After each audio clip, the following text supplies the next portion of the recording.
And away we go. It is the BCJ Podcast, live from the Cincy Light Studios, right here on BearcatJournal.com. This show, as always, brought to you by our good friends at the Holy Grail. It will be a doubleheader at the Holy Grail on Saturday as the basketball Bearcats travel to Atlanta to take on Georgia Tech at 2 o'clock.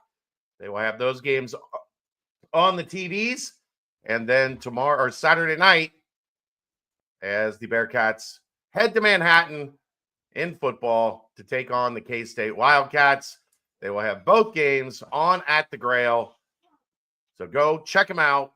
Visit our friends. They will get you taken care of. Great food, great drinks, and, of course, every Cincy Light you buy at the Holy Grail, an additional 50 cents will be donated back in to the Cincy Reigns NIL Fund. All right, David, let's get this show on the road. How the heck you doing? Hanging in there.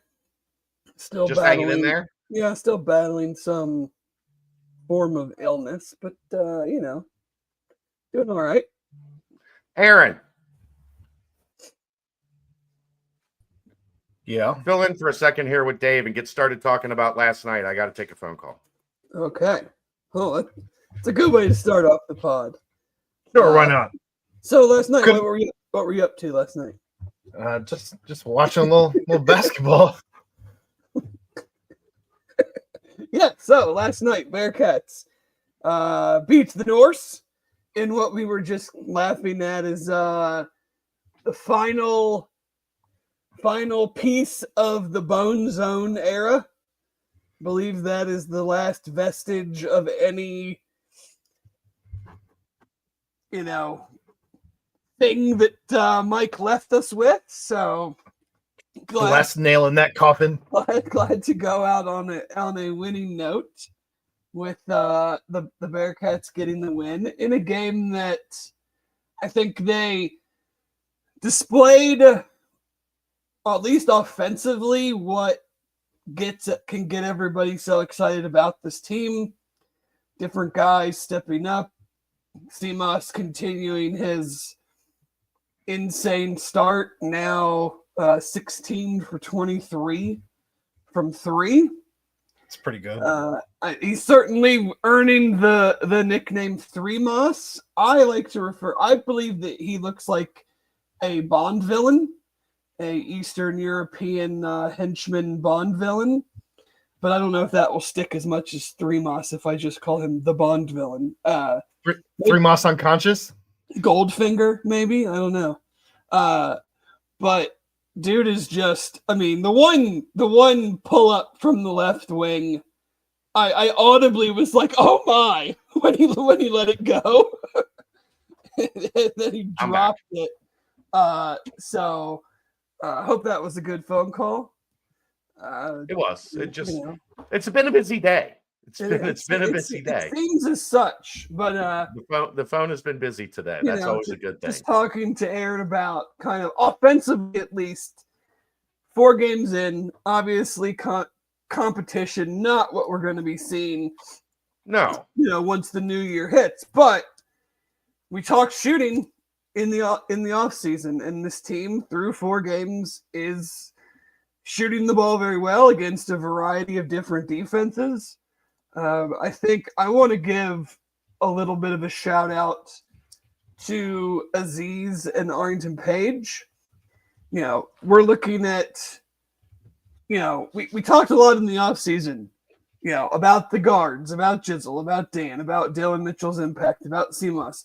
And I'm not saying we slighted those guys, but we didn't talk about them as much on the offensive end as maybe we did on the defensive and just the overall rebounding end of things.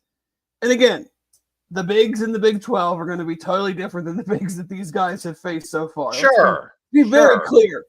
But at the same time, 19 points and 8.5 rebounds. Now, I think the rebounding numbers need to improve. You guys have talked about that. I think that has probably been the thing that through these 4 games has been, and they're actually each averaging 4.3 rebounds, which is odd. But if you can get I mean, that's going to drop some, but I mean, if you can get 15 points combined out of those guys on a give or take night in, night out basis, I think you'd be very happy with that, given the other offensive firepower that you have. And I don't think that maybe that was something that we anticipated, especially from Arrington Page. I mean, we knew that he had the athleticism and that there would be elements to the offensive game that would translate just because of athleticism, the rim runs, the lobs, the getting a rebound and being quick back up with it. But he has shown that he can, I don't know if I'm going to say like just throw it to him back to the basket type stuff, but like it's not a guarding 5-on-4 type of thing like we have seen in the past.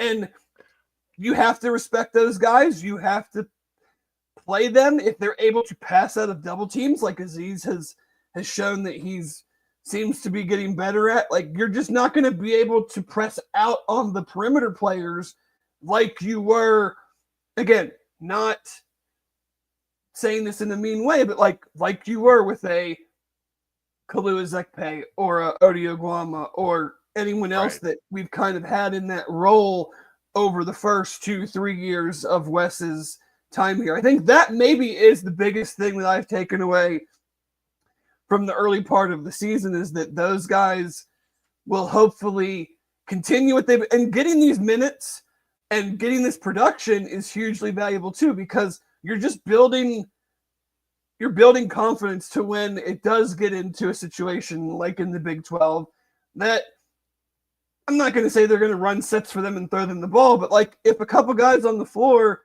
are having an off time or they're doing a great job playing defense on them, these guys are available to get you a basket if you absolutely need it. Well, and a couple things, and Chelsea, I strongly disagree with you on this one. Can I talk more about Page? I feel a tad disappointed in his playing.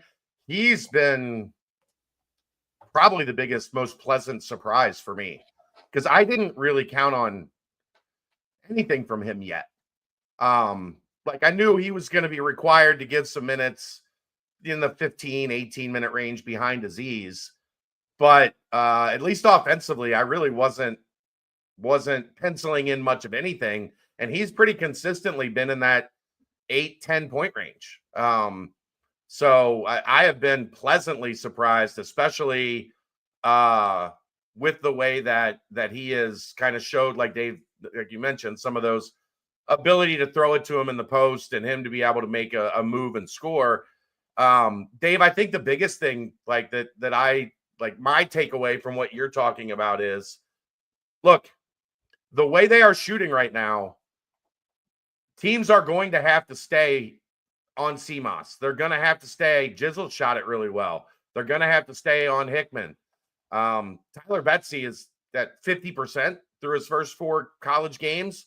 You're going to have to be alert when Tyler Betsy is on the floor. What's going to happen with Betsy is that teams are he's going to be down on the scouting report. He's going to come in, and they're not going to, at least for a while, I guarantee you, they're not going to expect the freshman, air quotes, big, to catch and just be ready to fire. And he's going to get some looks. Ready to fire, boy. Right, and he's going to get some looks where the defense is just off of him because they're like, he's the 5th option.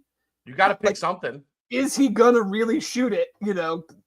And right, like I said, you got to pick something. You can't cover everybody the same and still give help or still press out on CMOS. Like, I think he's going to get a bunch of open looks because teams just aren't going to be as like they might be telling their guys, hey, this dude is going to come in and he's going to shoot and he can make it. But in the flow of the game, when you're concerned about 1, 2, 3 on the scouting report, they're going to forget that this dude is out there and he's like, he has no problem shooting it from 2 feet behind the line. Yeah. Guys, we're going to get to recruiting. I promise. I know but we got to order that we have to do things. There's a flow chart to this. And right now we got to touch on the NKU game. And then I promise, as soon as we're done with that, we'll talk about recruiting. I promise. What's up, EJ? So yeah, but the thing is, you're not, when you throw the ball in to the post on this particular team. Wrong way. Sorry. You're not going to be able to come down and crowd the post because the ball is going to move and it's going to find somebody that can make a shot. Like, this is new for UC fans. This is a whole new world. Like, we're not used to this. You might miss 3 threes in a row. We're not used to this world where there are just 3-point shooters, like, just waiting around the perimeter. Usually for the longest time, it's basically been like there's one guy that can shoot the 3, and you got to work to get him the ball. You ain't got to do a whole lot of work to get the ball to a shooter in this offense. You know the part that I don't know if you saw this number or not. Yeah, the singing voice, not so much. No, well, no, of course not. That's why I'm not singing for a living. I mean, I could perform. I can't sing. Do you know how many times last year this team shot over 50% in a game? I'm sorry, again. Say that again. How many times a season ago that Cincinnati shot 50% for a game from the floor? I mean, we talked so much about if they could only shoot like bad from 3. So I'm going to go 3 times. 4 times. Okay. 4 times in 34, 35 games, whatever it was. 4 times. They shot over 50% from the floor. You know how many times they've done it this year? 4. 4 times. How many games they've played? 4. So, yes, it is low major competition. It is not, you're not playing the best of the best. However, there is drastic change in the numbers that say this team is significantly better than they were a year ago in the scoring areas. And here's the thing. Bad shooting teams don't just become good shooting teams because the teams they're playing aren't as good as them. They're just bad shooting teams. I love Mick and all, but we beat a whole lot of bad teams the same way we beat a whole lot of good teams. Playing the bad teams didn't make the bad shooters better. Right. So yeah, I mean, they're just a better overall squad. They're offensively, they're just more fundamentally sound. They have guys that are now finishing at the rim. They're not shooting 47% on 2s at the rim. They had to have at least 10 dunks last night. It was a lot. It was a lot. They're throwing good lobs. They're throwing smart lobs. I talked about this a little last night. Teams can't just collapse on Aziz anymore. In that roll kind of lob position, because if you collapse on him, they're going to take it to the rim and lay it in, or they're going to hit the other side and somebody's going to dunk it. So it affects the way that the defense can prepare. It affects the way that the defense is able to crowd the paint and take away. I mean, 30 years, Dave, we've talked about defenses just everybody's got a foot in the paint because they don't have the ability to stretch you out and make you pay. Right. And now all of a sudden teams are starting to realize what poison do we pick that we're going to allow? Because you can't take away everything. That's the beauty of having a team that can generally score from all of the different spots on the floor. You can't take everything away. And then you got to pick. And then the plan is you pick what you're going to take away, and then we go to something else. I thought NKU last night for a large stretch of time did a pretty good job not letting CMOS get going. Yeah. And then all of a sudden he hit 5 threes in a row because I think it helped that we finally got some consecutive stops that weren't just them throwing the ball out of bounds. And we'll get to defense and all of that and what they were able to do on offense, especially in the first half. But I think he got going because they weren't just walking the ball up against the set 1-3-1. Well, it's a matchup 2-3. Well, whatever. Yeah. Whatever it but was, yeah, it did a very poor job of covering the baseline. So whether it was 1-3-1 or some sort of matchup, they need to work on that part. It's the zone Mick ran for years and years and years, and that was the weakness of that when Mick ran it. And Mick how many corner threes did Houston hit on us? Yeah, over those years. Right. That's the kind of if you get that zone moving, and when they went a little bit stale in the first half, towards the end of the first half, that was the problem. They weren't moving the zone. They were flat-footed. They were standing and passing, and that's kind of what that zone wants you to do. It wants you to get like passive. It wants you to like feel frustrated, to feel, because it's not a normal zone where you just flash somebody high post, kick it to the high post, the zone collapses, you make a play out of it. Like it takes a lot more to really like get that zone moving side to side. But once you do, that corner three is wide open. Yeah. Pretty much every time. Glad you're doing basketball first. Brian, that was a 1 second conversation between Dave and I this afternoon. Basketball first? Yep. Okay. Basketball first. But yeah, I like what they got from Hickman yesterday. I do think, just to dip into the other side, I think it needs to be put on wax. They tried Jizzle James on Sam Vinson. He got cooked. They put CMOS on Sam Vinson. He got cooked quite a bit. When they moved Hickman on Sam Vinson in the second half, Sam Vinson essentially didn't exist anymore. Yeah, I know they made a lot of tough shots, especially in the first half. And they're not a good – they're not – for their first few games, not a good shooting team at all. So they made a plenty tough shots, a few guarded shots. But overall, like, until the sequence in about the 10-minute mark of the second half, when Hickman hit the three and then came down and caused the turnover, I think that was the first really like dug in good possession of defense they played in the game. I get where I don't totally agree, because I thought they got what they wanted a lot in the first half. NKU just made a bunch of contested tough twos. They did. Which is what you want them to take. It just felt like they were a step slow on everything they were trying to do, whether it was the pick and roll game, the screen game. It was just like, Sam Vinson got to the paint especially in the first half. Like, those weren't really tough shots. He got to the paint whenever he wanted to. He was probably like 5 feet closer. And this is the step slow that you're talking about. Right. He's probably 5 feet closer than they wanted him to be to take those shots, right? Like, you want him to pull up one-handed, kind of off-balance shots. You just don't want him to do it from 7 feet.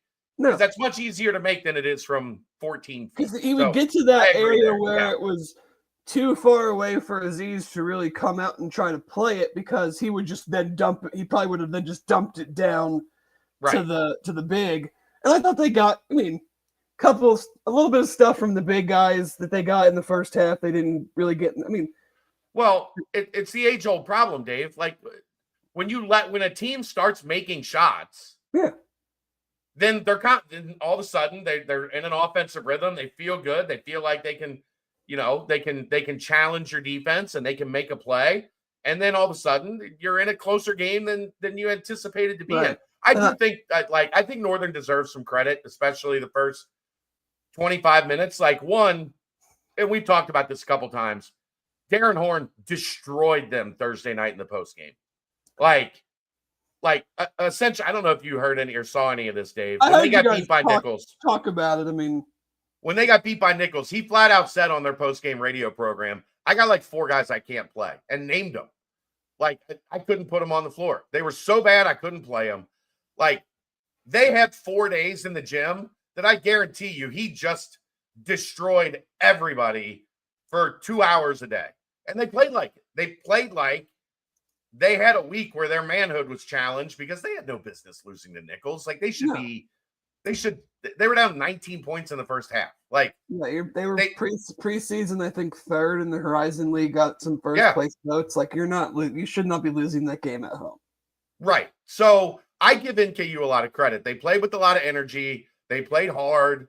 I think UC, because one, I guarantee UC thought this is a team that got beat by 20 on the glass by Nichols. Like we're going to dominate the glass. Like that. It's hard for players not to get caught up in that. You don't want them to, but they're human. And I thought NKU came out and they were more aggressive going after the ball. I thought, UC, that's where I would have said I thought they were a step slow, more so than defensively. I thought they were a step slow getting to the ball off the glass. Yeah, especially in the first half, there were a lot of the blocked or altered shots would go right to their guy on the backside, or our guy wouldn't grab the rebound clean and it would go to their guy for a dunk, or we would just get beat for a rebound. And I mean, we know Wes and what he said about rebounding. We know Dan's value in the rebounding game. I guess my thing though is in that regard, and I'm always probably going to be overly critical defensively just because I was brought up on the Bearcats playing like just insanely suffocating defense.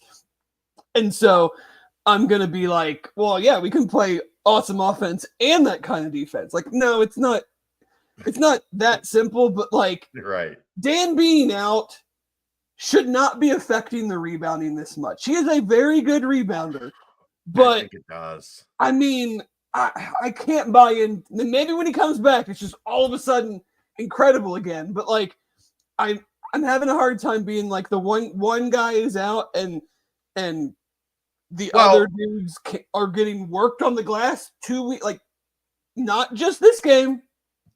It was Morehead State and this. They were Nichols. They gave up a few too many offensive rebounds that were long, and that's some of that. There's not a whole lot. Those are going to happen, but I mean, you can't give up. What was it? 14 something off 14, 15 offensive rebounds. 15, yeah. Especially to a team that in the first half was making a lot of shots and turned the ball over 11 times. Right. Like there were not that many offensive rebounds for them to get. They didn't have. I mean, it was 50-something% shooting and 11 turnovers. They didn't miss that many shots. And they weren't shooting threes. I think they only took 3 or 4 threes in the first half. So you weren't getting those long rebounds. NKU was more aggressive to the ball in the first half, especially. Mm-hmm. There's no argument there. I think the biggest thing with Dan, especially on the defensive glass, is it's rebounding from a spot that you don't necessarily expect an elite rebounder. So then you're replacing Dan with Hickman. And now I think you have to learn again, we don't have Dan. Because I think you just get used to the fact that, okay, we've got what's the old Charlie Weiss line? Like a decided schematic advantage. Yeah. I mean, I agree. I will say their 2 bigs had 16 rebounds. Yeah. But some of that is not having this guy that comes in from out of area and takes the rebounds from everybody. But they didn't box out hard enough in the first half. They did not attack the ball hard enough. Now, my point being, though, I do think there is some of this where they have to figure out how to do this without Dan, because we don't know. The idea is we should have him back in a couple weeks, but you've got Georgia Tech, you've got Villanova, you might have Xavier, you might have Dayton. What if he's in foul trouble? I mean, he could be perfectly healthy. If he gets 2 fouls in the first 5 minutes, are we just throwing up our hands and being like, well, can't rebound? I guess we're not rebounding for the rest of the half. So what you hope is that this is ultimately a long-term positive, because they have to figure this out without Dan out there, because he's not going to play 40 minutes a game. And I would guess when he comes back from this, you're not going to play him 32 minutes a game for a little while. Right. Because, you just don't want to put that kind of mileage on him before you get into you theoretically the grind of conference play. You should feel like you have a deep enough roster that you don't have to do that. Right. Now, but those guys, I would guess those guys that are filling in have to do the things not to his level. I mean, we're talking about a potential NBA guy, so I'm not saying they have to replicate exactly what he does. But you can't just be like a nothing burger and then Dan's back. Great. Now we can go rebound again. I also would say, Dave, I would expect practice tomorrow and Friday before they play Georgia Tech. Return of the blocking pads. They're going to talk a lot about rebounding.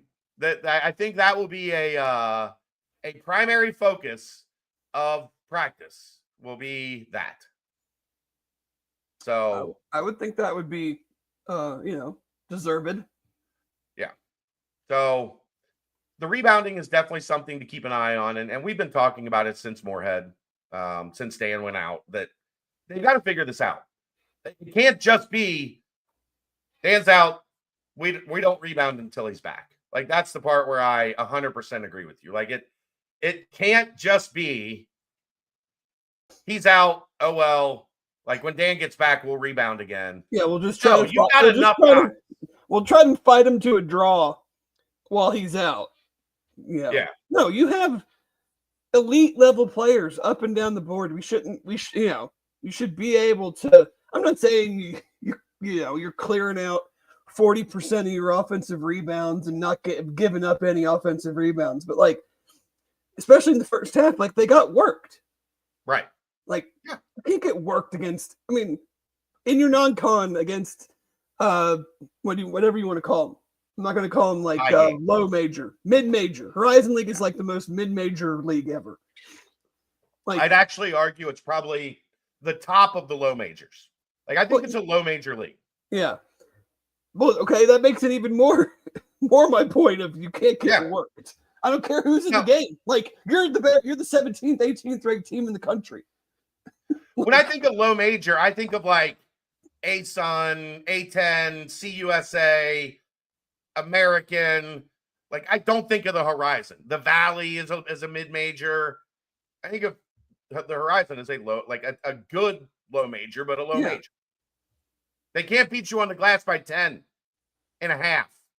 No. And at one point, I think it was like 15-3 to start the game on the glass. It was eye-popping at one point. Like, what is happening? Yep. And they still had the lead. Did you see how many minutes UC trailed yesterday? Well, 0 minutes. Have they trailed in any game this year? Did maybe one team score the first basket? Maybe. I don't know when they would have trailed. Yeah. If they have, it wasn't for more than a possession or two. Yeah. But back to this team offensively, because that's more fun to talk about. Sure. It's just a group where, like, we've talked for years about, since that 17-18 team, like, do the pieces fit together? Do they complement each other? I think this is the first time in a while, Dave, you can look around and go, yeah, like, these guys complement each other at a pretty high level. Yeah, I think this is what it's supposed to look like when you've pushed past the rebuilding phase, the acclimation phase. Like, you're past we got guys that we think can compete, but we're not sure that there's like a huge ceiling in their games that we're going to see from one year to the next. Right. And we've got guys that fill roles specifically, but they can do it at a high level. There's not they're not going to be a guy that we can put out there 30 minutes, but they're 15 minutes. They can be productive in that 15 minutes.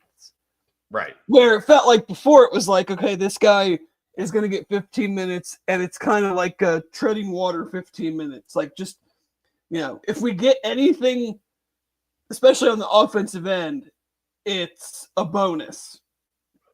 We're now like, I don't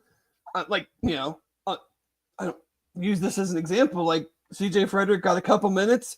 He got a ball in the corner, didn't shoot it. I'm sitting there going, shoot it. Like, that's what you're on the floor to do. I don't care if you're one of the best shooters in the country. Like, to me, there's no such thing as like a yellow light for him. Like, yeah, the guy was closing out on him. He was still open. Shoot the ball. Right. Your trigger is quick enough that you should be able to get that off without a problem. Yeah. So you got to get his confidence back. Like, he is just not out there with any confidence right now. Definitely. I know that's got to be hard when you've gone through what he's gone through. And it's probably, even if it's just subconsciously, it's probably in your mind constantly that you might get hurt. You know what I mean? Like, I don't know how you get over that when you've done this for like 3.5 years in a row. Like, your body has just not been able to get you through it. And I think there is, I wonder this. I wonder if there's a thought in his head that is just like, get to conference play. Like, I want to play in the Big 12. You know what I mean? Like, get out of this non-conference portion, get to conference play, and then like try to turn it back up. Not that I don't know. I'm just trying to think in his. To me, it would be like, let's try to build my confidence up in this portion of the play, so that when we do get to conference play, I feel I'm ready to roll, and I can, when my name is called, when my number is called, like, I can make a difference. I'm not trying to find my groove when I'm playing Kansas and Arizona. Right. It's not like there's a runway in Big 12 play. Kansas, Arizona, Baylor. Here you go. You're not ramping up to anything. Starting just, New Year's Eve or whatever that first game is. Right. Tyler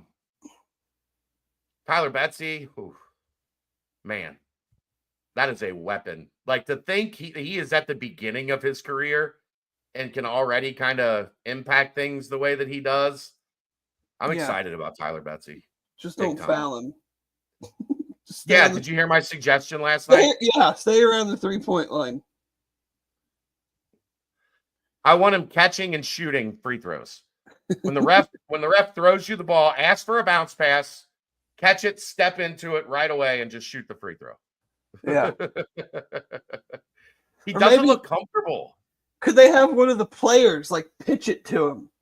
No, I think it has to come from the ref. Yeah, it's they all need some.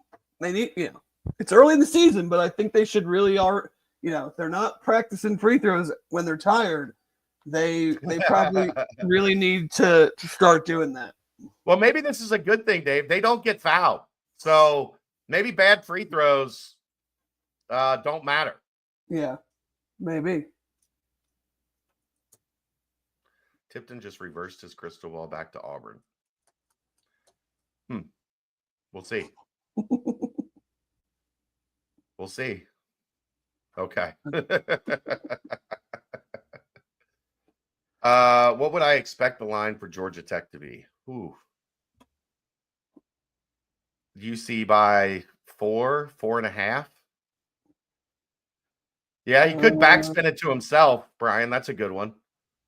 Like, give that big backspin bounce to where it hits and comes right back to him. And then he can step into it 1-2 and hit the free throw.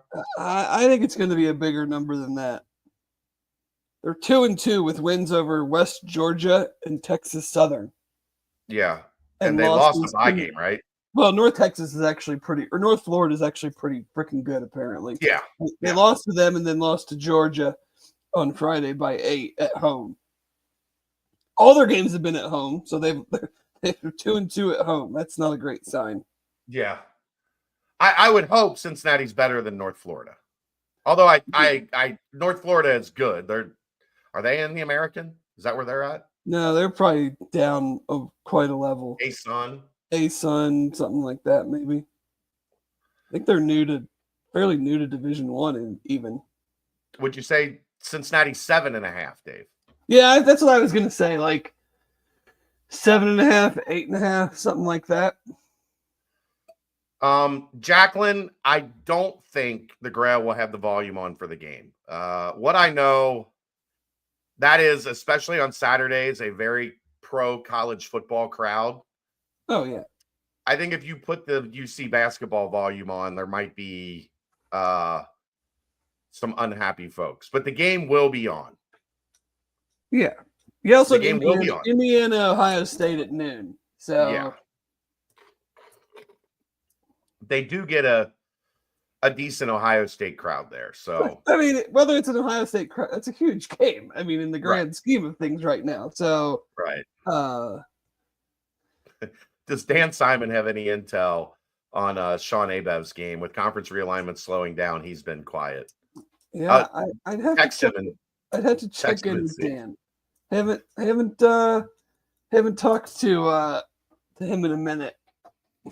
Do they sponsor an Ohio State podcast? No, they don't, Brian. No, they don't. But you got to know your audience, and that will be a heavy college football, especially a college football betting audience. That's one thing I've learned at the Grail from the past like 2 seasons of doing watch parties there. Yeah. You will just get uproars Oh over nothing. Like games that like it's on one TV.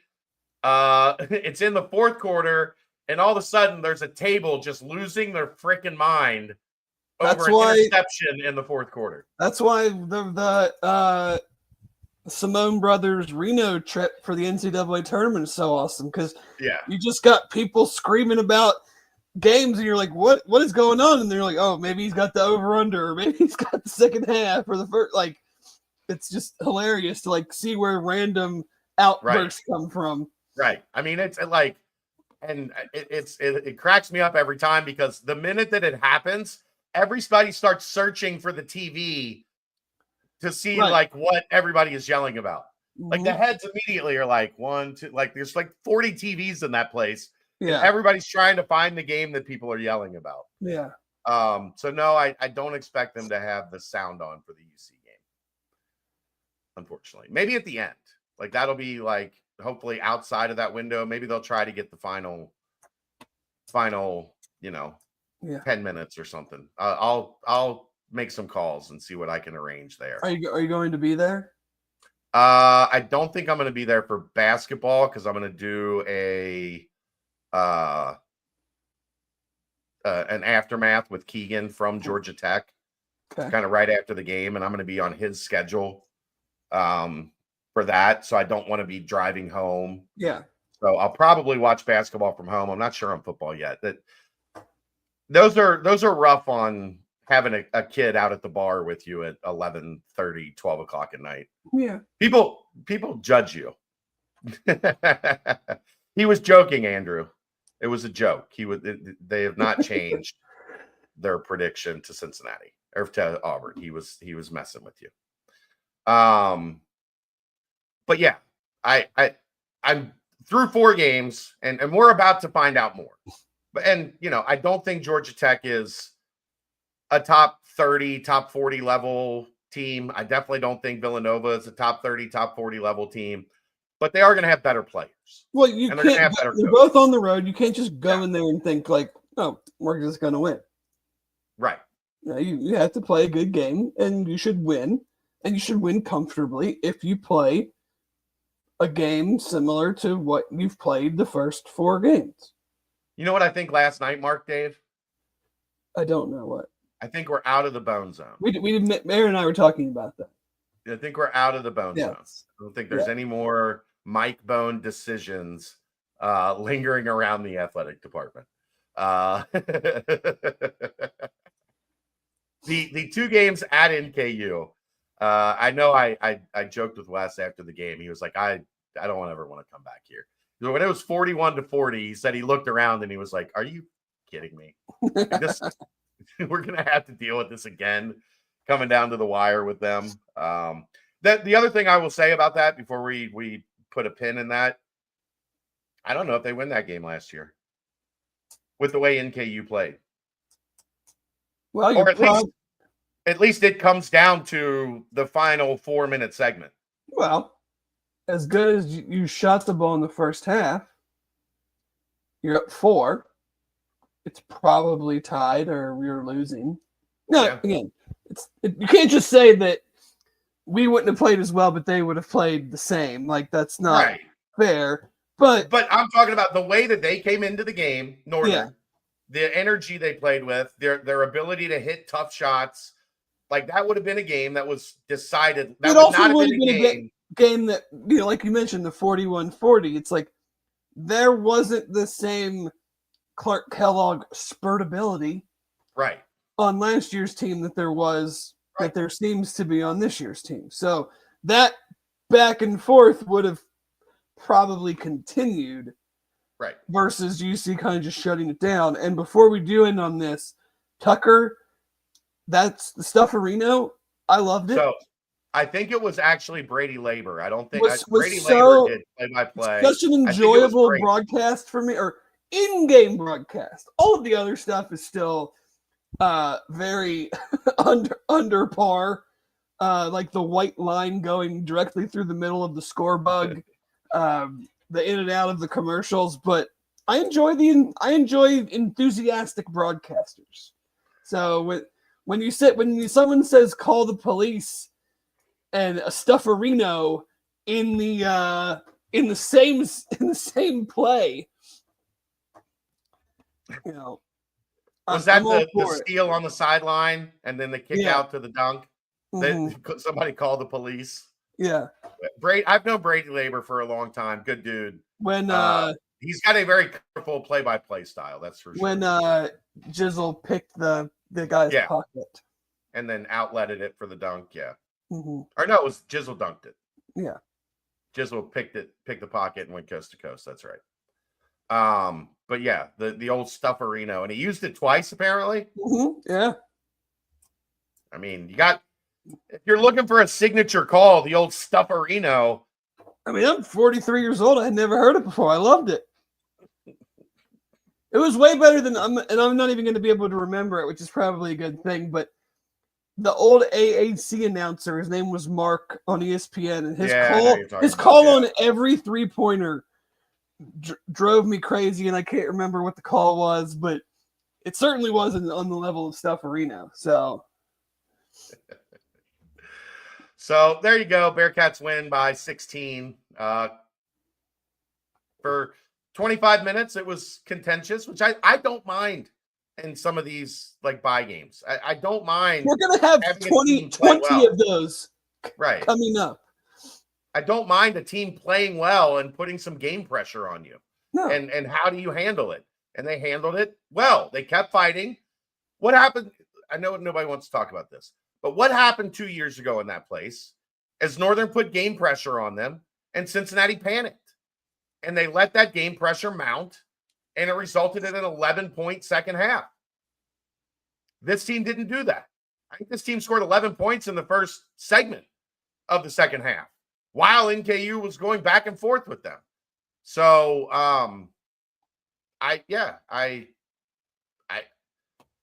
and Wes is right. Like, these games would be good for the sport, but there is no incentive to play these games. So don't play them. Like, no, I know, but fans want the fun games to go to even out of conference. But I mean, we've talked about this. With 20 Big 12 games, I would play nobody. I wouldn't leave my building. I would pull a Syracuse 1990s through like 2010. Like, we wouldn't leave the state of Ohio. We wouldn't leave the shoe except to go play Xavier in the years that we had to. Yeah. And I would just beat the brakes off of everybody and be like, okay, let's go figure out what we are in Big 12 play. Yeah.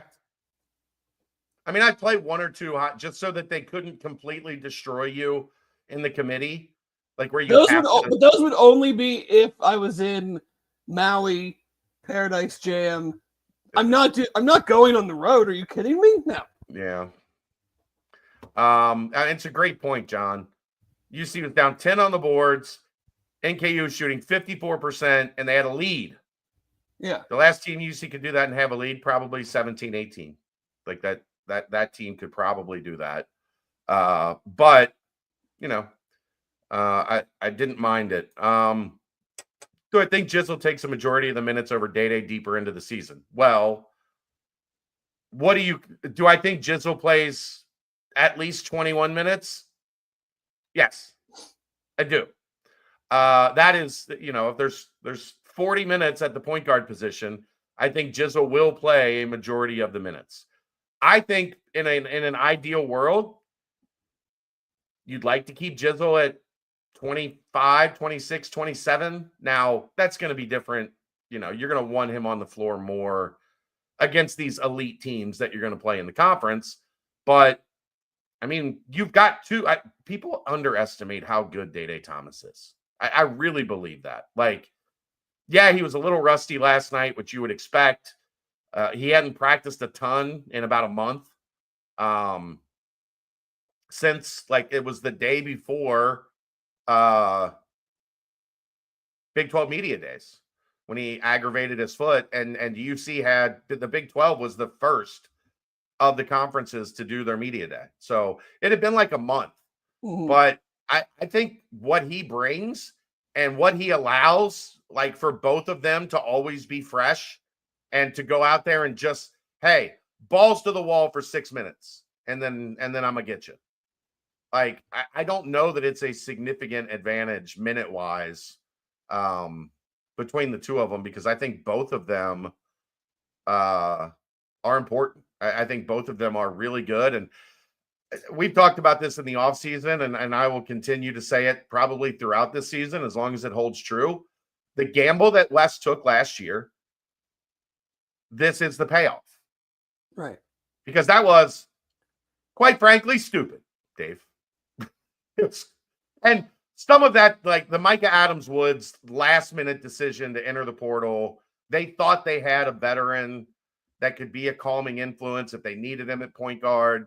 And then at the last minute, he leaves. And at that point, it's too late to just, you're not going to be able to vet somebody and really make sure he's about the things that you're about.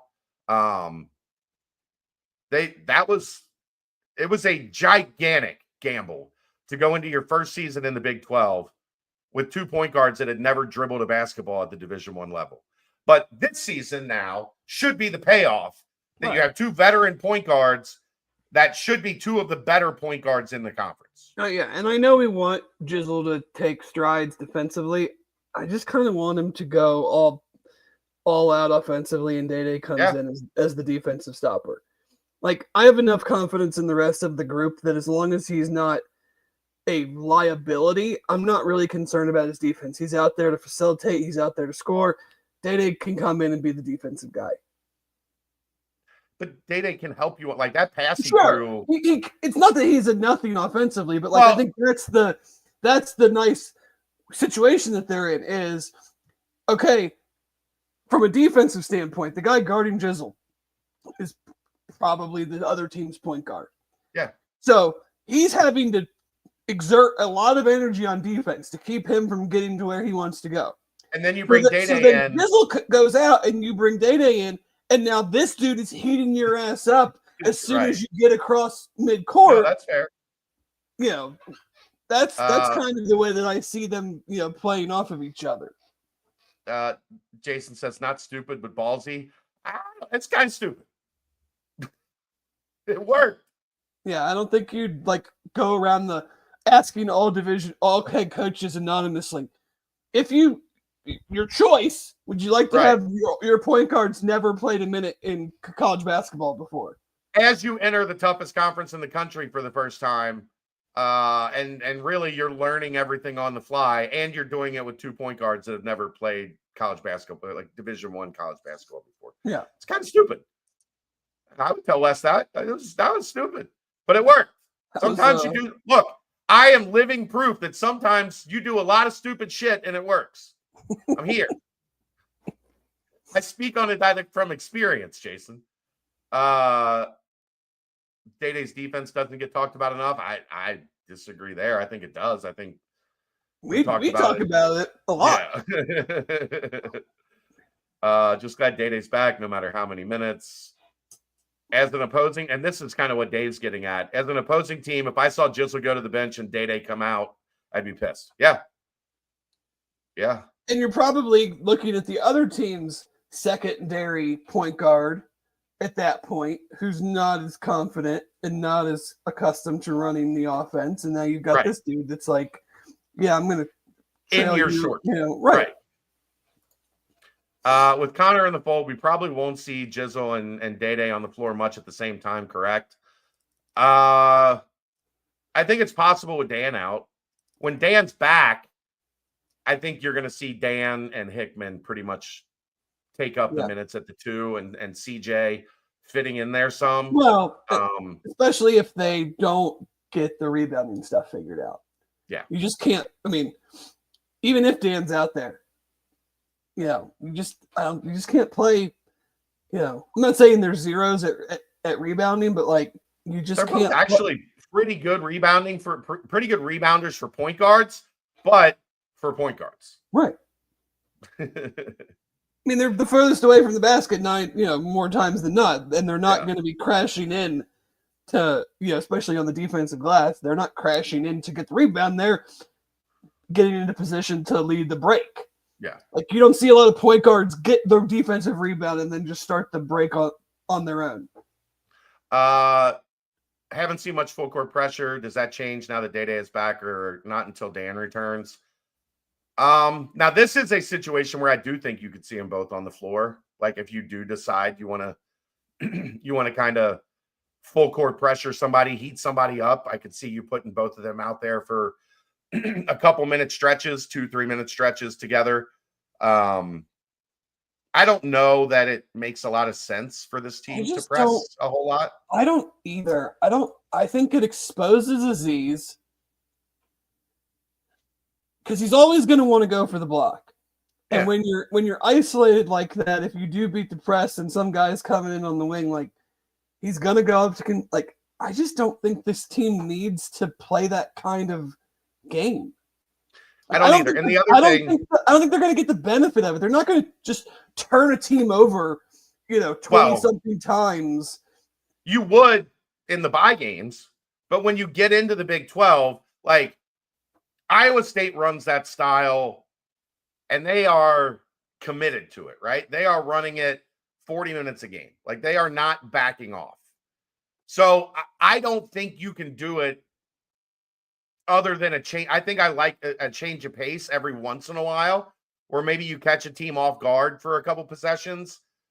Right. But doing it and not being fully committed to it, I just don't think works in this league because the guard plays too good. The ability, the skill, like you're going to get beat more often than not if you're pressing. Mm-hmm. And what is this team great at so far and what I think they'll be really good at throughout the season? 2-point defense at the rim and running 3-point shooters off the line. Like that is what Wes wants to do defensively. And I think if you're scrambling, right, it's really hard to just sit down and defend and be good at the things that you want. Because even if the other team doesn't, they break the press and they don't get something instantly at the rim, there's still the secondary break. You're still not in. You're scrambling. Right. You're not in a good position more times than not. I just they're fine defensively. I don't think they need to do that. Right. I agree. So I think that's about all we have on that. I personally, you probably need to pay some bills, do an ad read potentially here. We have a large live crowd tonight. I think we should talk football and make them all wait till the end and keep them in here before we talk anything else. I don't want to talk football. I didn't say I did either, but I'm having a lot of fun talking basketball. Yeah, I guess we can throw a quick timestamp in here. Brought to you by our good friends at Turtles Brew. 6% ABV, 0 sugar, 0 carbs, gluten-free, bourbon-infused sweet tea. They have lemonade tea. They have strawberry mint, cherry lime, raspberry, peach, orange, vanilla. There's over 50 locations in Greater Cincinnati, over 100 locations in and around Ohio. Go to turtlesbrew.com for more information and locations. Get that sweet nectar of Turtles Brew for the holiday season. What's that? No, go ahead. I was going to say, you talk about what everybody is here to hear about. I'm going to grab some water real quick. Okay. So everybody is excited.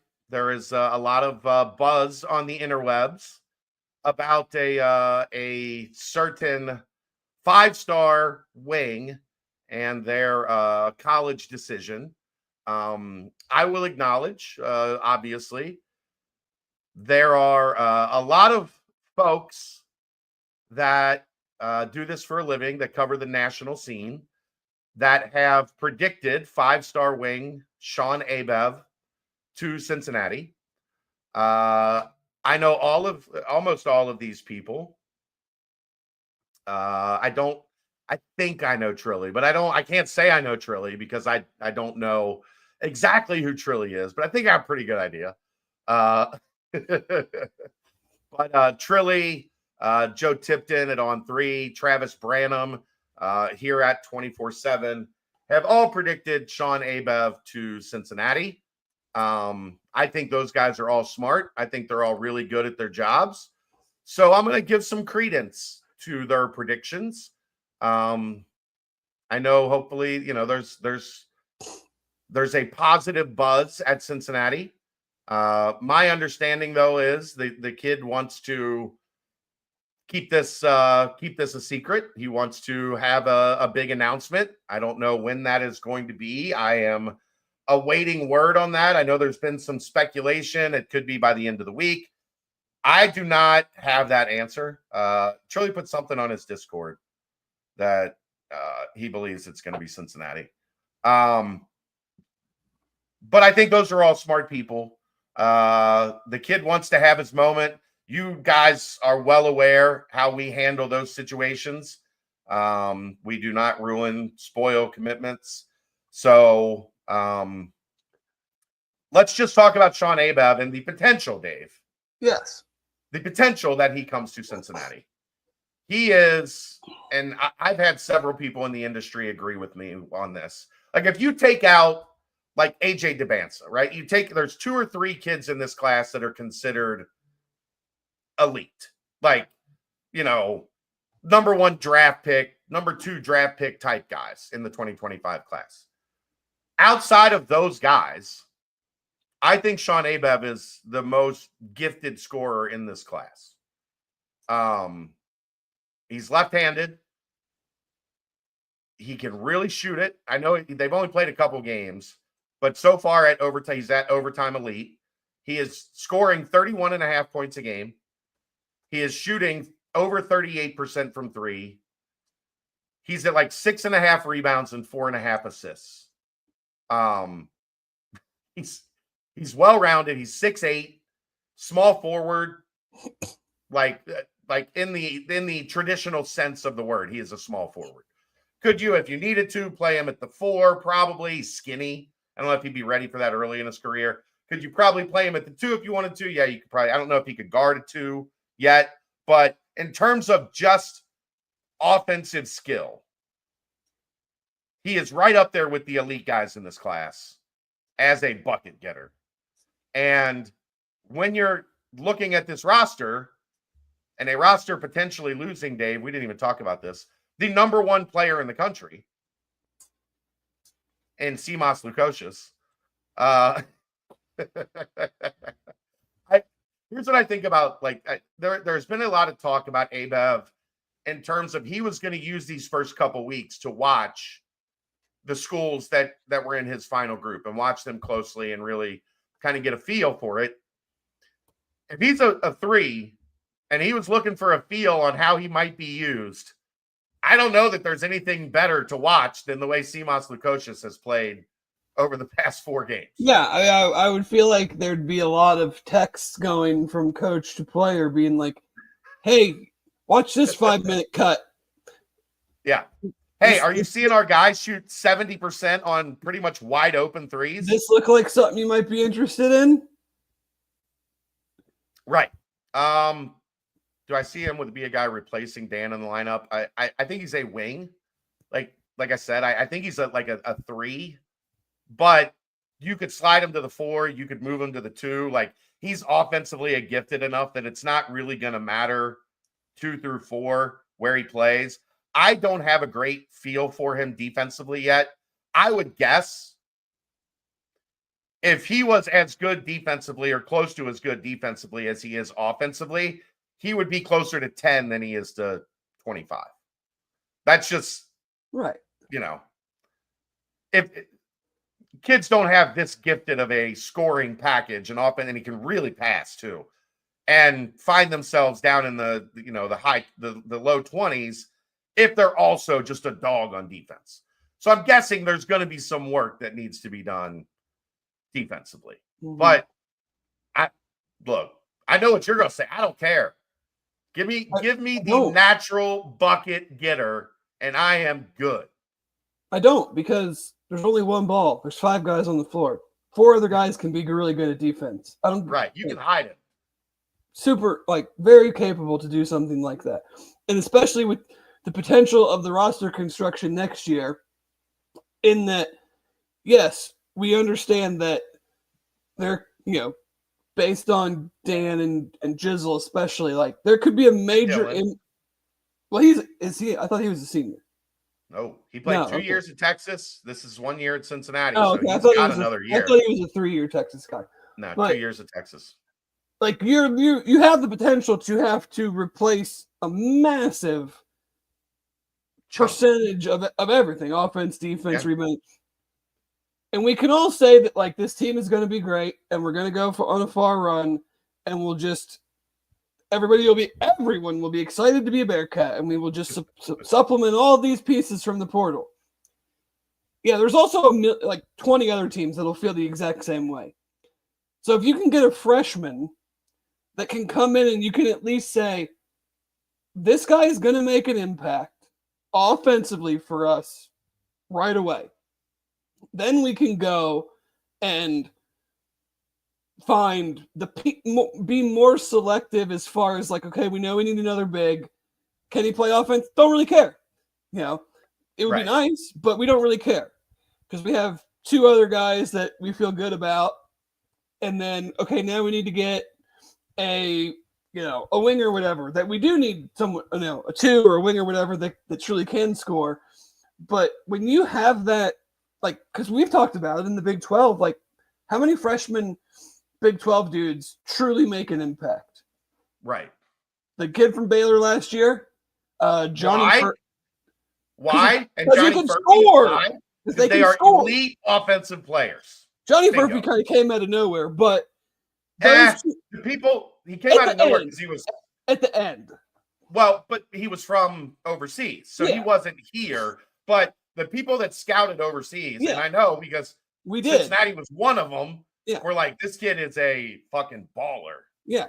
But you can make an impact in the Big 12 as a freshman, but it is because you're a very high-level offensive player.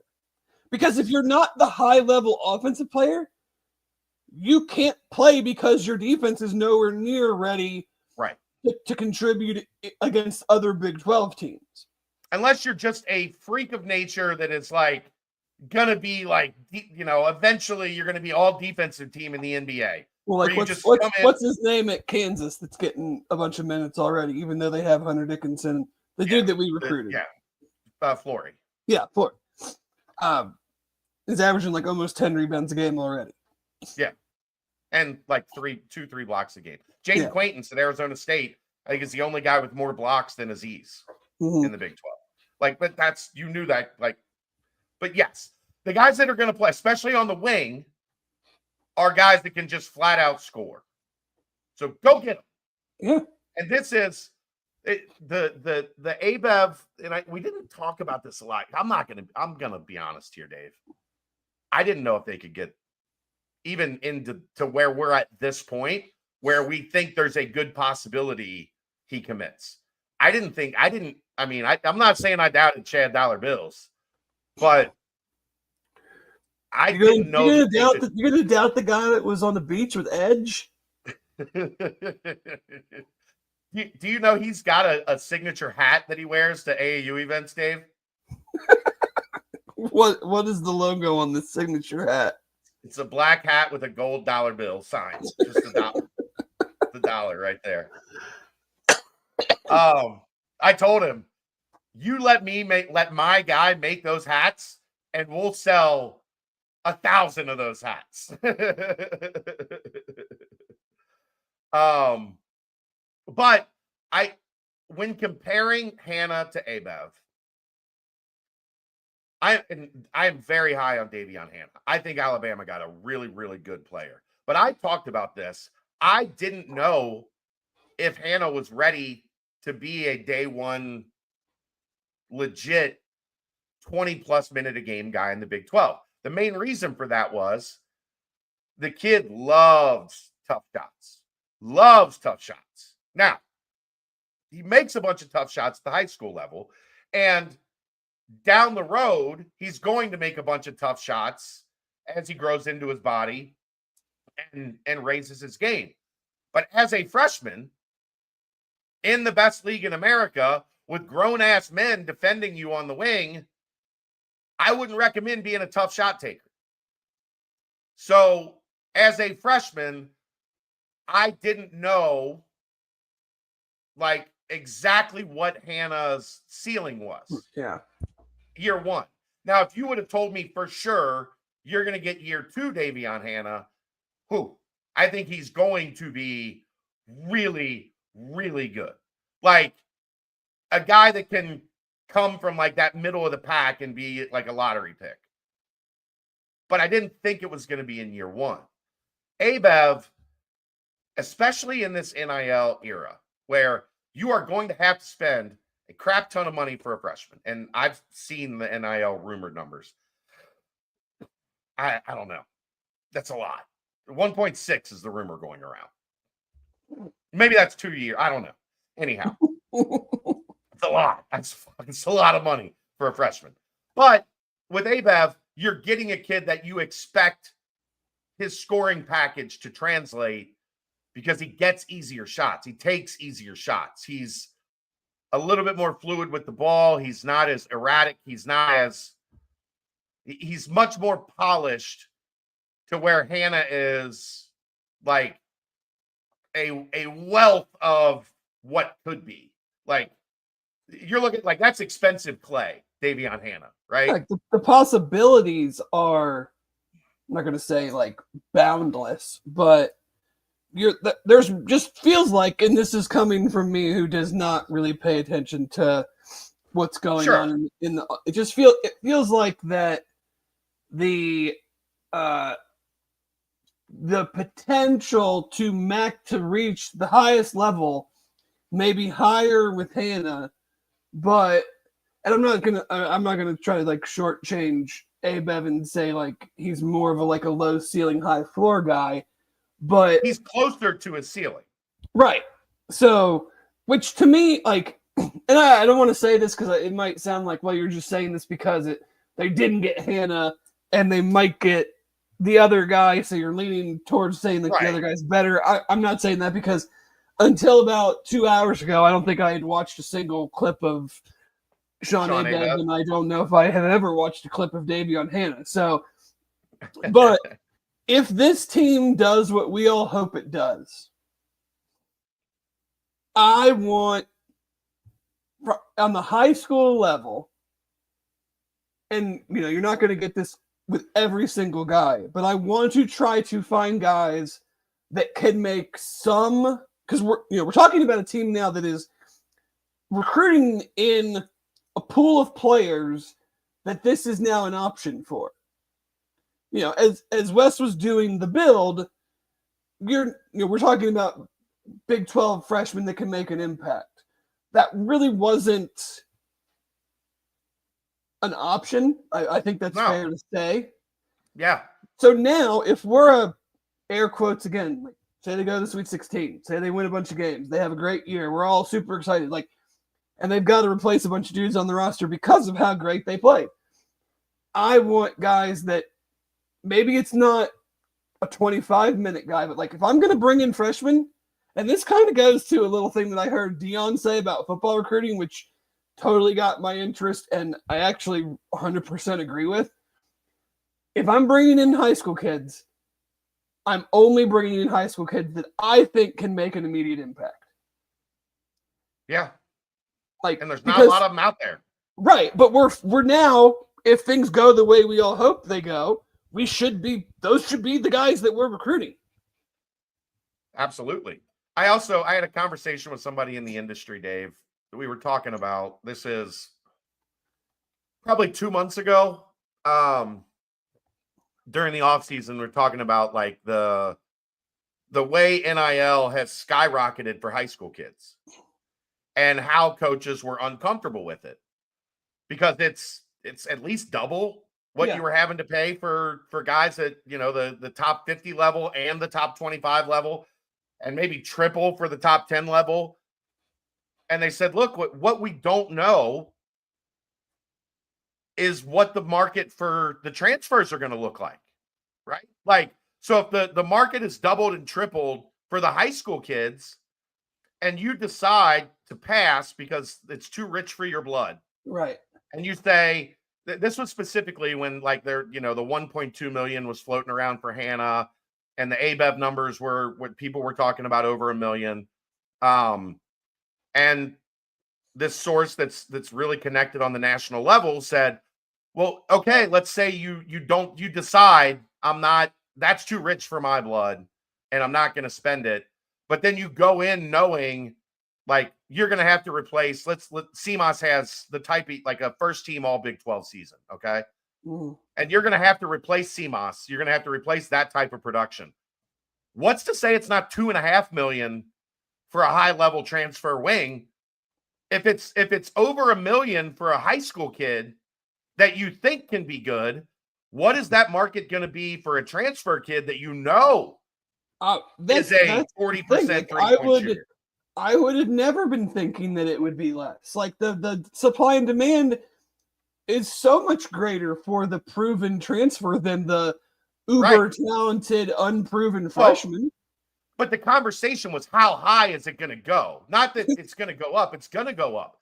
I would say I would think it would be at least double. Like if I'm one of those dudes and I'm like, so wait a second, you're telling me that you paid this player this much, and now you need me to replace the guy that was incredible for you last year. You're paying me double what you paid the freshman who hasn't done shit for you yet. Right. So you saved $1.5 million by not going after the high school kid, but you're going to have to spend an extra $1 million on top of that to go get a transfer that you think is going to fill that role. So maybe the wise money is to take the bird in the hand, get the high school kid that you believe is uber talented. And then, maybe you can get a value guy in the portal that you think is really good, but maybe doesn't cost $2.5 million. Yeah. And I think it's hard to play that game out because for a coach, because of just the way that the cycle goes. Yeah, like I said, I this can't just be in one of my national sources. Like I would have to me personally, I would have a very hard time being like, I'm gonna wait. Yeah, because what if price might not even factor into it? What if there's just a bunch of dudes that you're just like, I just don't think they're good enough. And it doesn't matter how much they're asking for. Or there's 5 guys that I think are good enough, but because there's only 5 guys, Duke, Kentucky, UConn, Arkansas, Kansas. Tennessee, everybody wants them. Right. And so the price is going to be driven up because of supply and demand and not necessarily because of talent in that case. Like, I think it's just the initial sticker shock of it cost this last year. A coach who is, and I think Wes has probably jumped, and Seth has as well. Like, we need to give them both credit. Like, they have both jumped in with both feet in this in this game. Right. Some coaches still have not, and some are kind of, a couple toes in or whatever. I still just think there's that initial, like, I'm going to give a 17-year-old $2 million to come play in the Big 12, and I have no idea if he's good or, like, truly good or not. Right. Like, I think it's just getting over that mindset of, like, yeah, that's just kind of, the price of play right now. Yeah. And you can say that you don't agree with it and pull a Dabo or whatever, and you can say it doesn't fit the way that it doesn't matter if it fits the way you think things should be, or it's the way they are. So you either play the game or you get run over because everybody else is going to play the game, or 9 out of 10 coaches are going to play the game, especially the elite ones in the Big 12. Like, Kansas is going to, Baylor's going to, Arizona's going to. If you want to be in that world, you can't just be like, I don't know, not sure he's worth it. And here's the other thing in this league, Dave.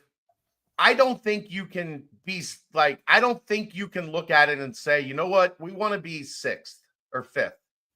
Like, I don't think you can concede Kansas, Arizona, Baylor, and Houston are going to be perpetually at the top of the league. Because I think those 4 are going to pretty much perpetually be at the top of the league in their current situations. Yeah. You have to set your sights for, we want to be 5. Like, we want to be in that group. You can't say we want to thread the needle and finish just at, like, we're going to be right behind that group. No, like, that's where I want to do everything in our power to infringe on the ground that they have created for themselves. Not do everything in our power to be right up against where they're at. No, I want to be pushing them down the standings because we're eclipsing what they're doing now. Right. And you can't do that. You can't do that if, like, again, you can't get Shon Abaev and not have that attitude. Right. Because guess what? There are like 6 other teams that are Texas Tech and BYU and Kansas State and, like, bump down the list of those teams that are right there in that same group that Cincinnati is in now that are going to be in that middle of the pack. So you might, if that's your mentality, is what I'm getting at. If that's your mentality, you might push for 6th and finish 12th. Yeah, you just have an off year. Things don't go your way. And now you're in the back of that middle tier. Yeah. If it happens, and I feel good about it. I don't think these guys that do this for a living put those crystal balls in on accident today. They're not putting those predictions out on a composite 5-star to be wrong. Not at this late in the process. Like, not on a whim. Isn't today the last day of the early signing period? Yeah. So important to remember, a kid can announce 3 weeks from now, but as long as they signed by today, they're signed. Yeah. The school doesn't have to announce, we got the letter of intent. They don't have to announce it ever. Right. And we've seen that. Like Jake Golday, they didn't announce until, and that was a transfer, so a little bit different. But they didn't say a word about Jake Golday until they put out the official release that the transfer portal class was here. They don't have to announce anything. So they could sign last Wednesday if they wanted to, and announce whenever they want to from there. Obviously, the school is going to want to announce it as soon as the player does because it builds momentum. It gets fans excited. I mean, this is it's not like they're going to hide anything. Right. But if the player says, right, here's my letter of intent, I am going to announce 2 weeks from Thursday on my great Uncle Steve's birthday. Yeah. Okay. I want to announce on Christmas because I like Christmas or something, Okay. Because everyone will be paying attention to Twitter on Christmas, so. So, yeah, I think things look good. I think it's as positive. Again, I had been told since it's probably been 2 to 3 weeks. The thought was Abaev was going to wait and that he might commit somewhere December or January, but he wasn't signing until the spring. And a couple weeks ago, that started to shift, and I started to hear there's a growing chance that he gets this done before the end of the signing period. I think that is with some guys, that is a well thought out theory that in reality, as their peers make their Start coming off the decisions, board. and as guys start coming off the board, it then turns the recruiting up on you as other targets have made up their mind. Sure. That you get to the point now where you're like, I don't want to wait that long. I want this over with. Like, I've known who my top 3 or 4 or whatever are, and I've known that for a while. There is no point in waiting because the calls are not going to stop. And it just, because then it allows other teams who maybe weren't recruiting you, who a guy has say there's some freshman on, not Cooper Flag because he's going pro anyway, but like, say there's some freshman on Kentucky that Mark Pope was not expecting to be a one and done, that turns into a one, like halfway through the season. They're like, oh, damn, nobody thought Reed Shepard last year was going to be a one and done. We might lose this guy. We're going to start recruiting Shon Abaev now because he's not signed. The thing is, the only way you can leverage the spring to your advantage is if you wait until April. Right. And then the hysteria starts, and then the panic starts, and then maybe. But you got to, like, it takes a lot of uncomfortable nights. December, January, February. I wouldn't do it out of the sake of injury. Yeah, that as well. Do I think Hannah going to Bama caused Abaev to be more interested in us? No. See, this is where it would have been wild, Dave, if Hannah committed, because they were all in on Abaev as well. But there was a lot more information out there on Hannah, so it was easier to report on. Abaev, there really wasn't, his camp didn't talk really at all. So there was speculation about him because he's a 5-star. There's always going to be speculation. But they're like, ask any of the national guys, they would tell you, and you saw it in write-ups about, here's the guy left on the board. Every one of them said the same thing. Don't have a great deal on this one. Why? Because they weren't really talking. They weren't really letting people know. Well, it's kind of like the Keyshawn Tillery situation. Cincinnati's good. Well, the other thing is, they don't talk a lot. Like Missouri, the reason there was so much info on Hannah and Missouri out there, Missouri staff talks a lot. You also have I think the point of that is build it again. Each program kind of has a different initiative. Missouri did not win an SEC game last year. Right? They're talking because they want their name out there. They want kids thinking that last year wasn't going to cut it, and we're going to be players, and we're going to spend money. Oh, you heard that we might pay a guy 1.2? Oh, no, we're going to pay him more, actually. Right. Like, UC, on the other hand, I think they just do their stuff in darkness, and they hone in on their guy, but they don't tell people that that's their guy. Like, I mean, that's the Keyshawn Tillery thing. Well, here's what I loved about this whole process this year, Dave. They had a wide net, okay? And then they narrowed it down. Andre Morgan was the lead on Keyshawn Tillery.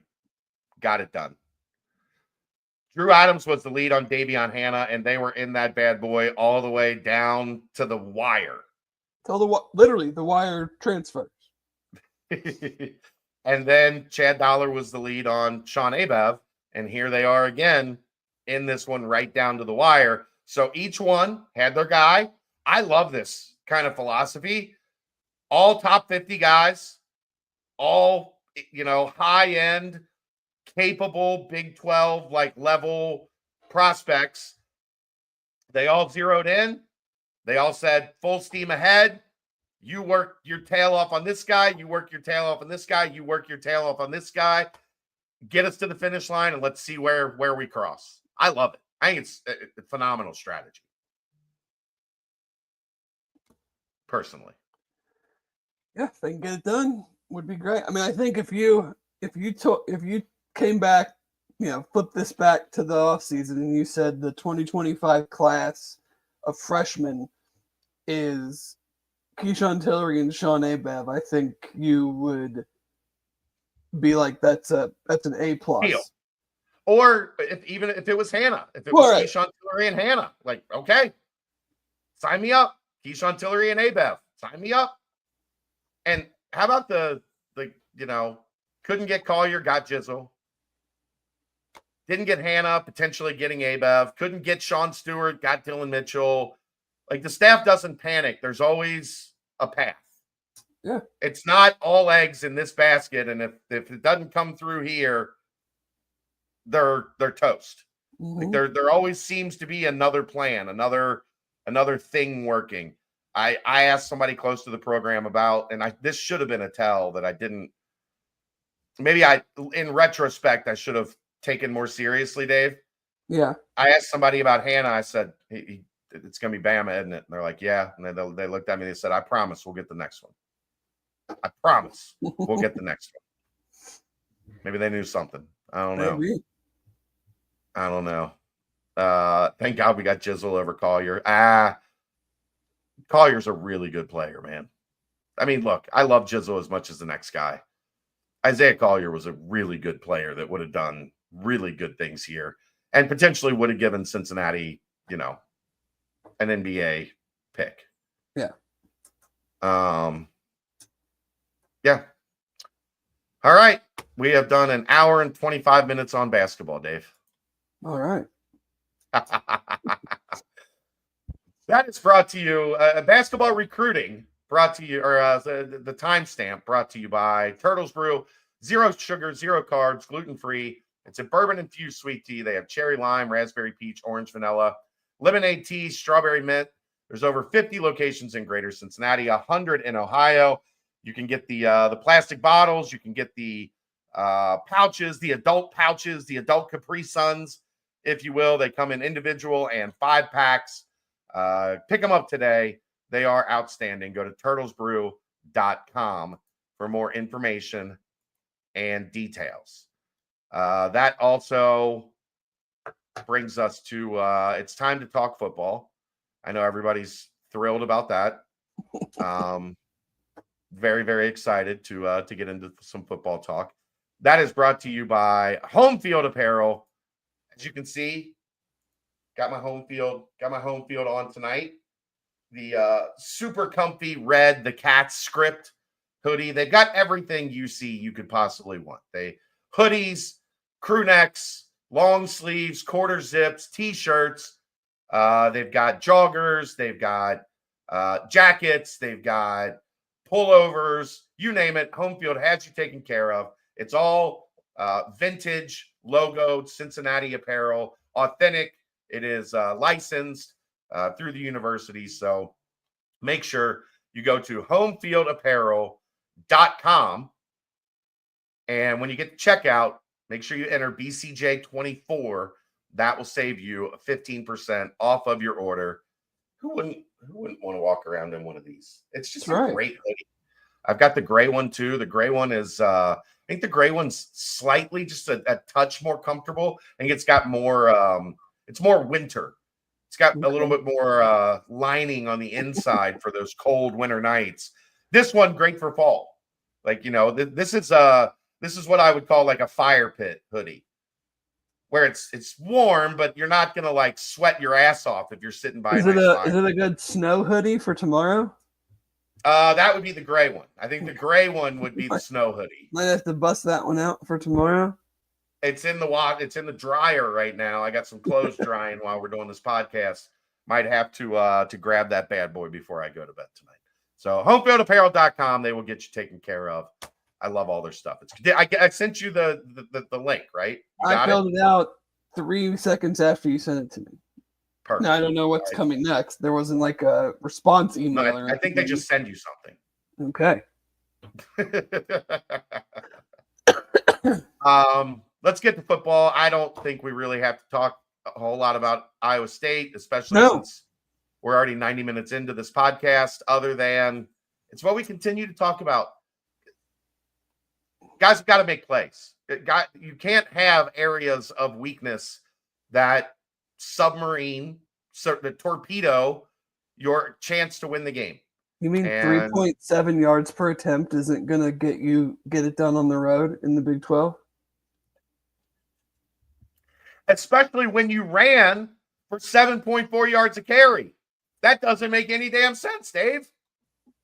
Yeah, you would think that running for that much would open up passing lanes because they would have to commit more players to stopping your second and 2.5 every on average.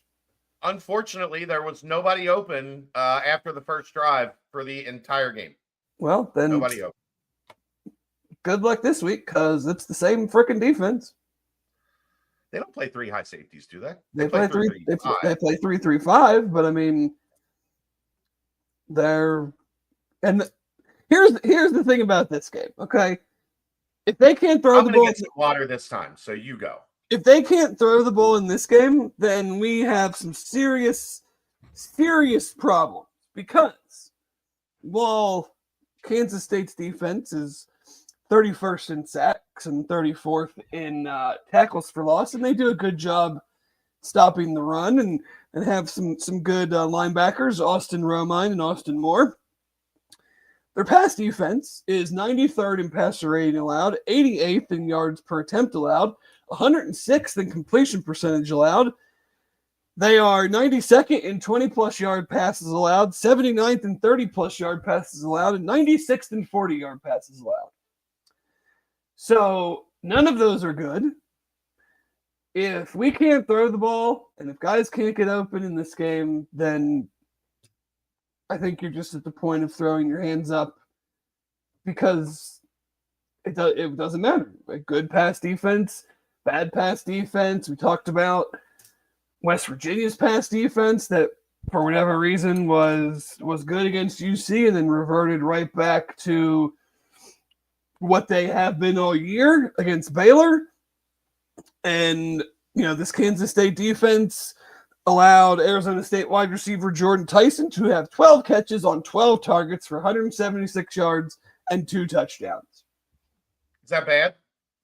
I think it's pretty terrible.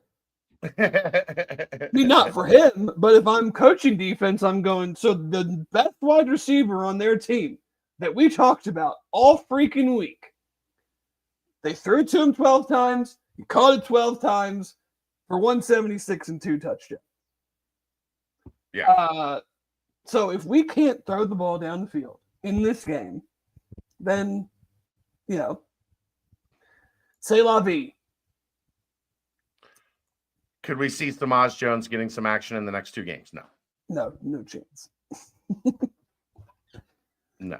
We don't mean to sound like flippant in our response, but no, it's not. That's not something that I mean, they're trying to win these 2 games. I don't think Samaj Jones, who hasn't played all year, and we can talk about Sorsby's slippage and especially the Iowa State game, but if you're trying to get bowl eligible and you're trying to win these last 2 games, you're not putting in Samaj Jones. He does not give you a better chance to win those games than Sorsby does.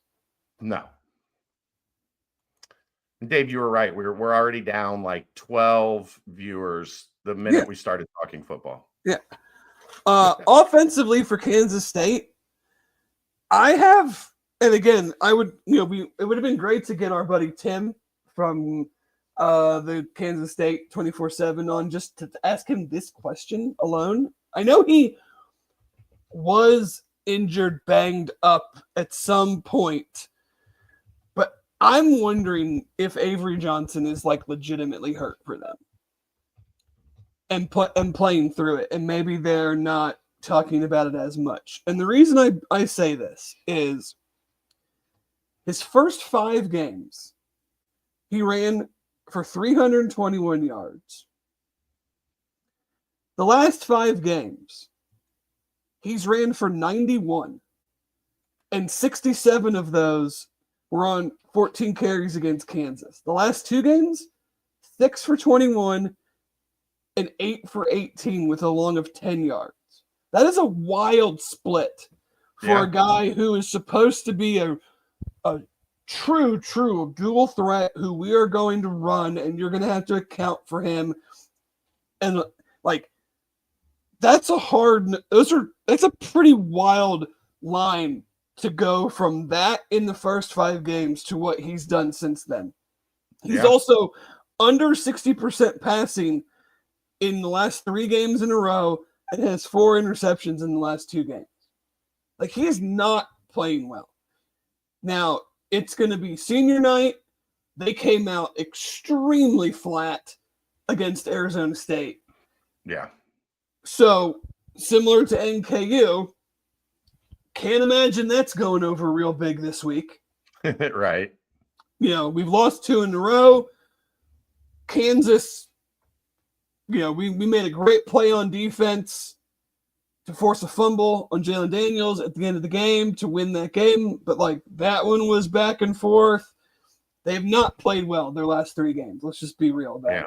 Especially against Arizona State. Like, Cam Scatterbo did not have – I mean, he had a fine game, 70-something yards, but it wasn't like decent. It wasn't like he went for 160 like he has many times. They got thrown on and didn't play good offense. Turned the ball over, you know.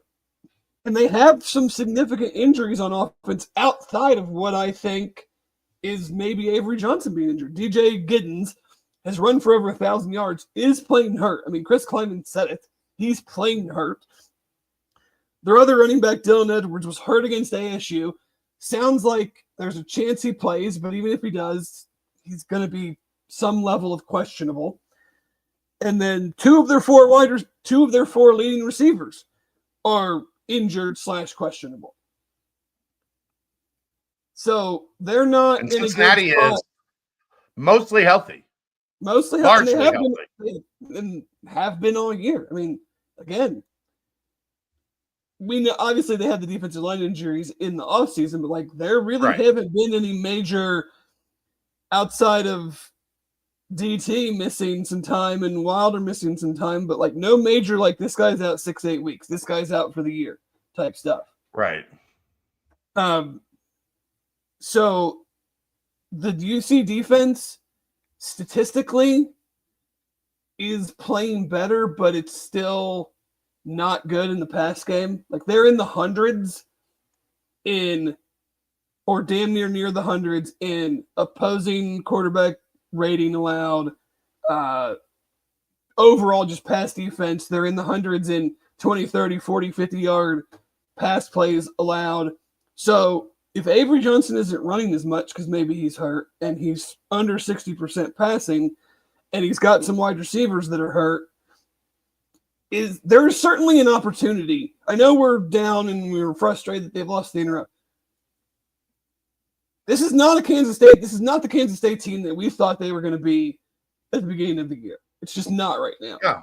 I went to their board. I went to their board to do some recon, and they, just like everybody's board typically does, has a, Kansas State UC prediction thread. There were more people predicting UC was going to win than Kansas State. And there was probably 20, 25 people that had posted in it already. Yeah. So they are clearly not thinking that they're in a good place either. I posted this on Twitter today. It's very anecdotal, picking 3 games, but average just kind of highlights the special teams issues that we've had. Average starting field position against Iowa State. They had it at their own 41. We were our own 28.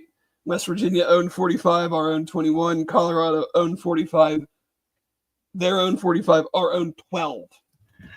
Where are you getting those stats? Because on Stat Broadcast, it said that Iowa State's average start was on their own 36 and Cincinnati's was on their own 26. That's from Game on Paper.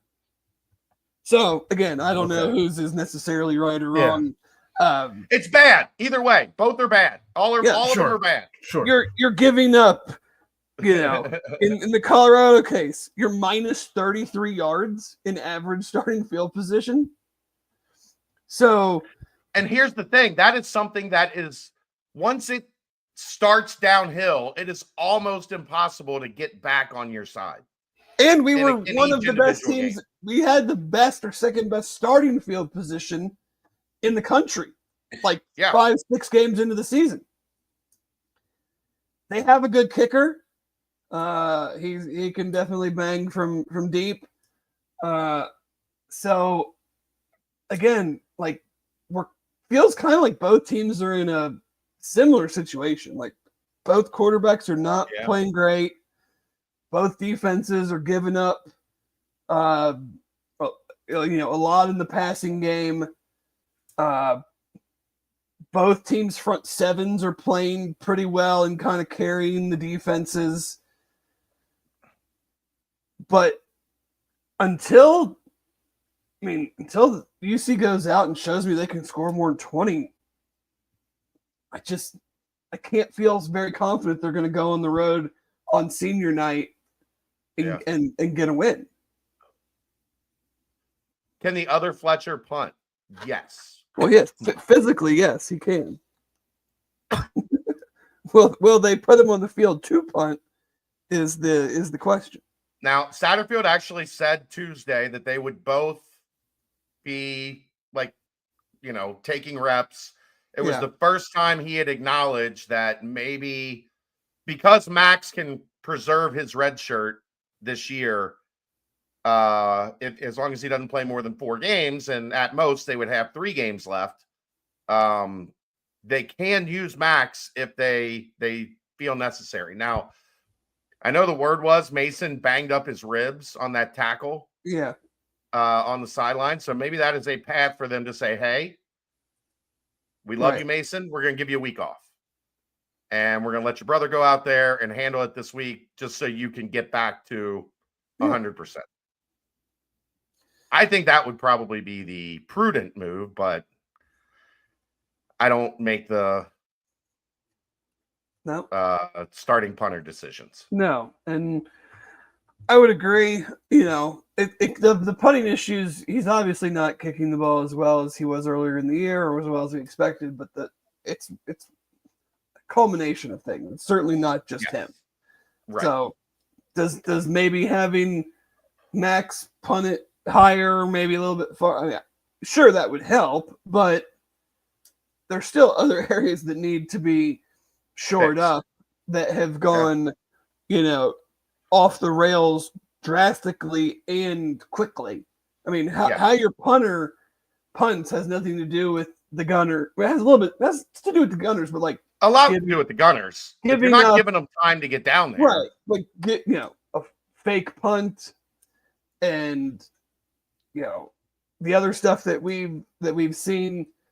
So I'm not.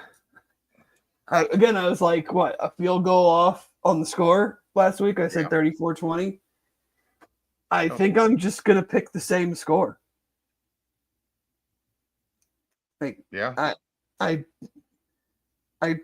maybe that feels a little high for Kansas State, but if our offense can't move the ball, can't generate drives, the big play is essentially gone. I said this on the board.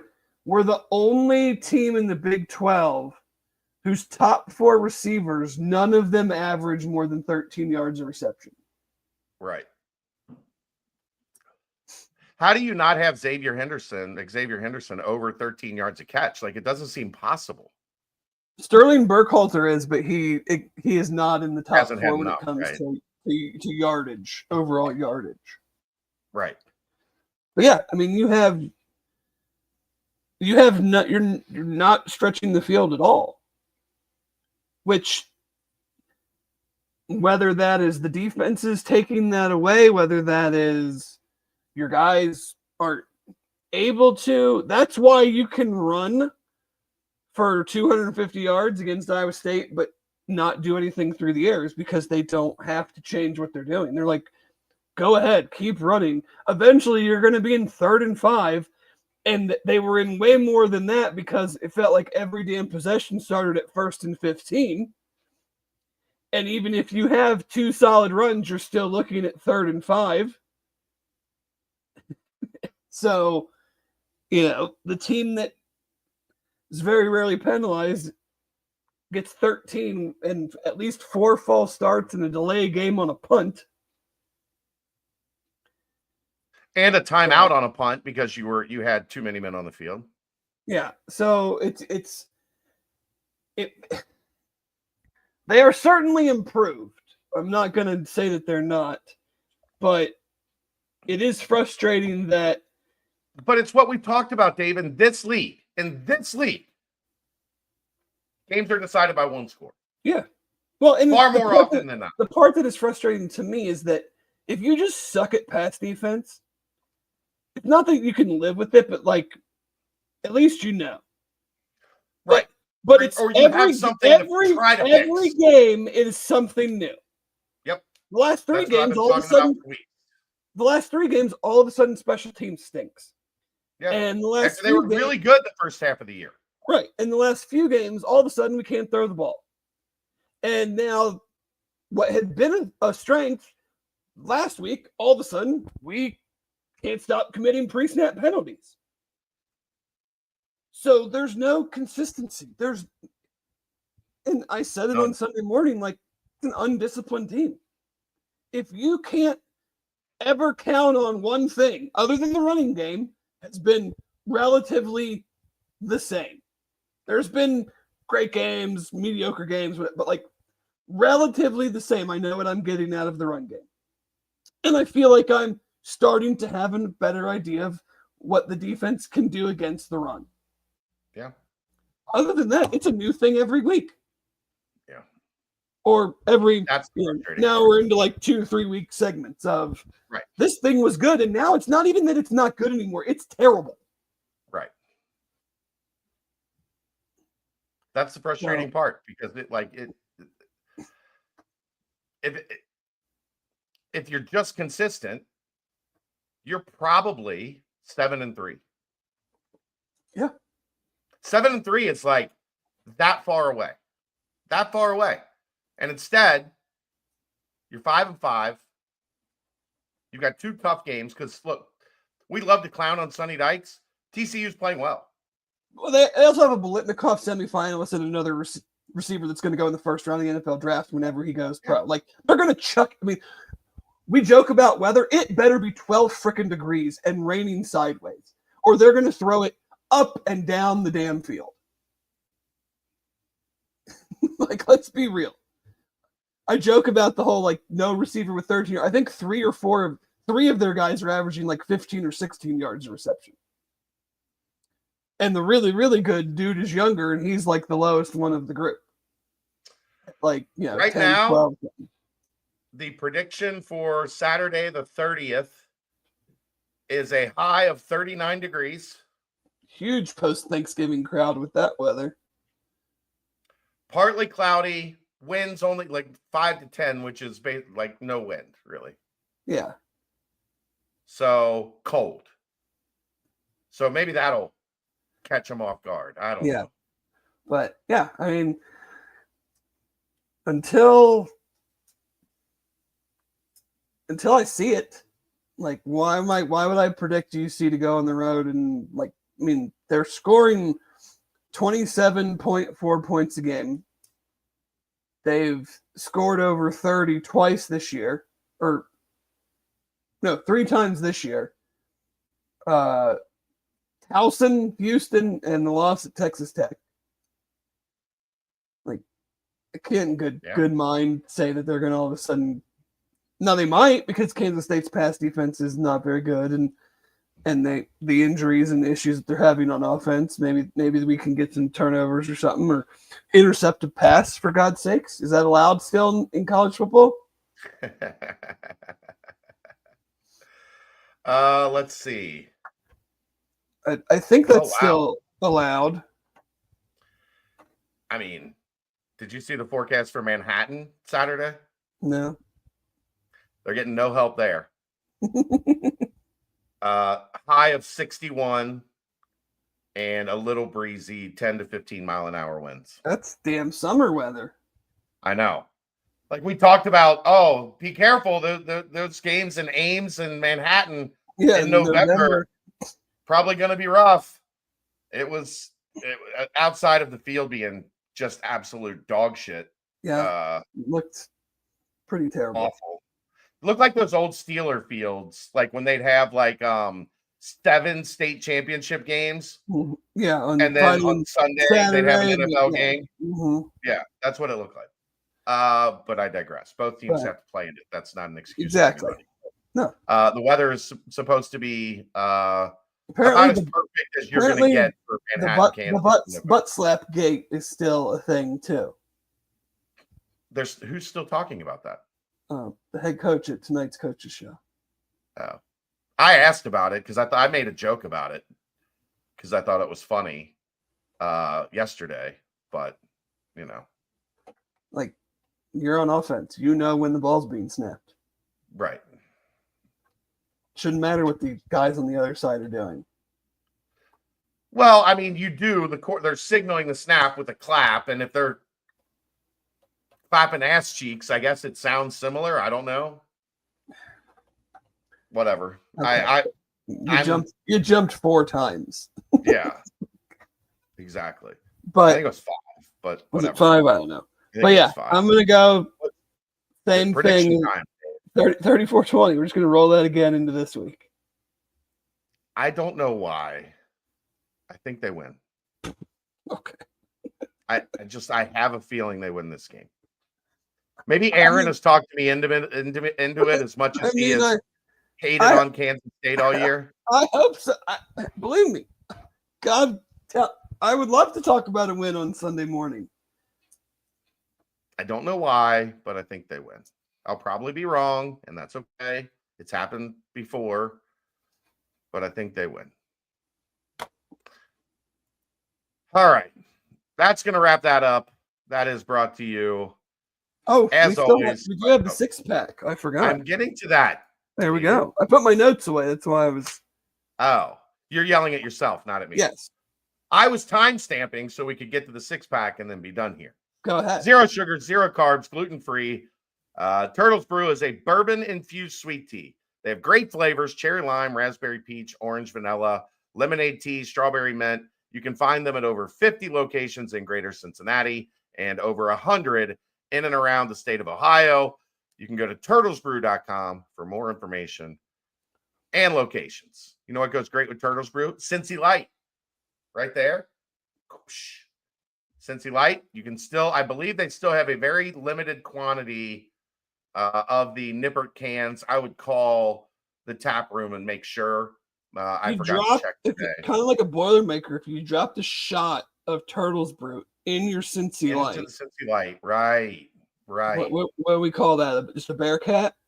That would be a Bearcat, I think. A shot of Turtles Brew. We need someone listening to this still now to try that and report back. I bet it would be good. Because I have Cincy Light at my house. I don't have any Turtles Brew, so I can't try it. Do you have both? I do. Oh, maybe you need to try it. I'm not drinking tonight. If the Bearcats win Saturday, you have to try it live on the aftermath. Okay, I can do that. Dave, 6-pack, go. 6-pack. Indiana at Ohio State, noon, Fox. Obviously, this is a freaking huge game for Indiana.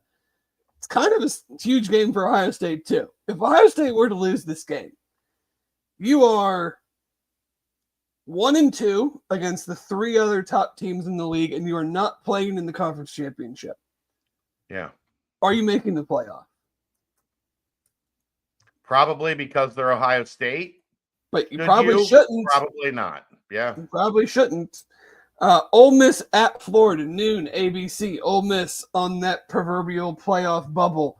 Florida, out of nowhere, kind of playing good football. DJ Lagway appears healthy, made it through the LSU game. They were pretty dominant in that game. Have a really good freshman running back as well. Pains me as a Vols fan to see Sunbelt Billy rebound from the early season issues, but I mean that is a game that is a very, very common Lane Kiffin lay an egg game. Like, you're in position to make the playoff. You play Mississippi State next week, who is terrible. Just go to Florida and win this game, and you're probably in the playoff. And probably didn't think the Gators would be playing at the level they are, a few weeks ago. Excuse me. BYU at ASU, 3:30 ESPN. Again, out of nowhere, the team that was picked to finish dead last in the league versus the team that was undefeated up until last week. I think BYU's drop in the rankings was utterly ridiculous. But now they are on the road against a team that is 8-2, has their quarterback back. Like, they've got to win this game or they're done. Yeah. Wisconsin at Nebraska, 3:30 Big Ten Network.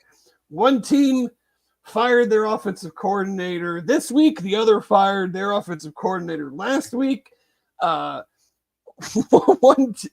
One team is not having a very good season to their standards. The other team now has Dana Holgorsen calling plays, who wasn't even with the team 2 weeks ago. Nebraska. He was with a different team. I've never seen it before. He was somewhere else, and now he's calling plays. Nebraska has been on the cusp of bowl eligibility since the end of September, I think. They were 5-0, right? They were 5-1, and now they're 5-5. Yeah. And still have to play Wisconsin and then Iowa. If they don't win one of these two games, there's going to be, not that Matt Rule's going to get fired, but holy cow, there's going to be some therapy going on in Lincoln. Like, if you don't make it to a bowl game after starting, I mean, they might have started 5-0, I don't know, but I know they were 5-1. It would make a very interesting path to Arrowhead to open the 2025 season. Yeah. We've already been on for 2 hours. We definitely don't need to get into that can of worms. So that's just an interesting game for the standpoint of, like, you kind of just watch it and laugh at whoever is not having success. Right. Then we're gonna go UCF at West Virginia, 3:30 ESPNU. This is another one that's like, just sit back and enjoy whoever is losing, because both programs are miserable right now. Both programs want their coaches gone.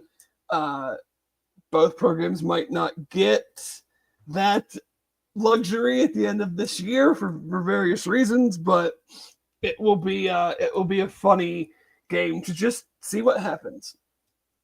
And then we'll wrap it up with a big one. What? Sorry.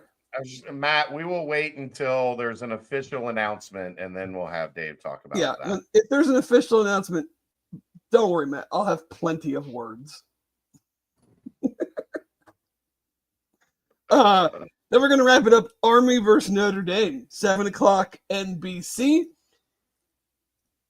Another one kind of that I'm scratching my head at, similar to like Penn State and Miami in the rankings, is apparently it doesn't matter for some of these teams who you play or who you lose to.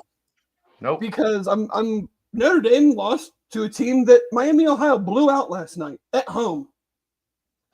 And they're the 6th best team in the country because they beat Texas A&M in week 1, and Texas A&M is now having a pretty good year.